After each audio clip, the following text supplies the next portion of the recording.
تو میں یہ بتا رہا تھا آج کل پیروں کو یہ خود یہ بات ہمارے نبی کے نبی ہونے کی دلیل ہے.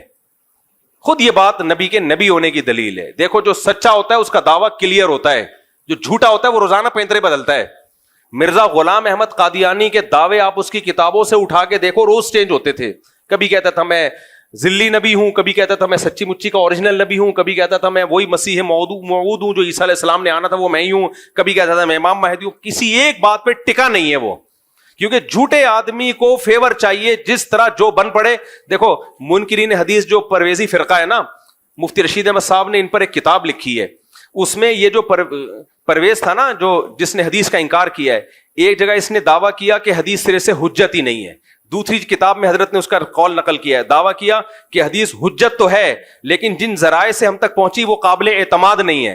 تیسری جگہ اس نے دعویٰ کیا کہ حدیث حجت تو ہے اور قابل اعتماد بھی ہے لیکن صرف صحابہ کے لیے. حضرت نے فرمایا یہ ایک ہی آدمی, ایک تنظیم کے مختلف آدمی نہیں ہے, ایک ہی آدمی کے تین متضاد دعوے ہیں.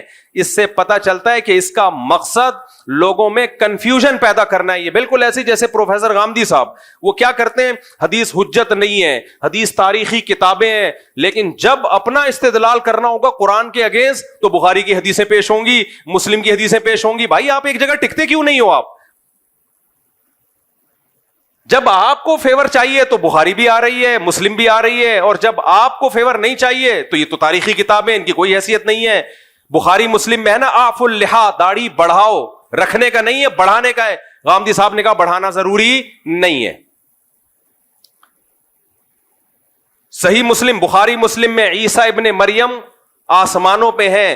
لَيُوشِكَنَّ أَن يَنزِلَ فِيكُمُ ابْنُ مَرْيَمَ حَكَمًا وَعَدْلًا. پورے عربی الفاظ پڑھ کے سنا رہا ہوں میں. ضرور بھی ضرور تم پر عیسیٰ ابن مریم آسمان سے نازل ہوں گے. بخاری میں بھی ہے, مسلم میں بھی ہے, حدیث کی تمام کتابوں میں ہے. فَيَكْسِرُ الصَّلِيبَ, صلیب کو ختم کر دیں گے. وَيَقْتُلُ الْخِنزِيرَ, دنیا سے خنزیر کا خاتمہ کر دیں گے. وَيَضَعُ الْجِزْيَةَ, اور جہاد میں جزیے کو ختم کر دیں گے. اتنی واضح حدیث, لیکن جب جناب غامدی صاحب کے سامنے جاتی ہے کہتے ہیں حدیث تاریخی کتابیں ہیں. تو یہ بھائی ایک جگہ آپ ٹک نہیں رہے ہو. جب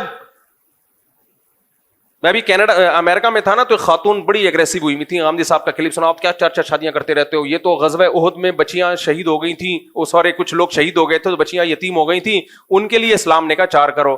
میں نے کہا محترمہ, ان کو تو جواب نہیں دیا, میں نے کہا میں جا کے جواب ریکارڈ کرواؤں گا کہ یہ آپ نے پروفیسر غامدی صاحب کی دلیل سنی ہے. قرآن میں صاف طور پر 4 شادیوں کا تذکرہ ہے. تو غامدی صاحب نے کہا غزوہ احد میں کچھ ایسا ہوا تھا جس کی وجہ سے اجازت دی گئی تھی, تو ضرورت کے وقت اس اجازت سے فائدہ اٹھایا جا سکتا ہے.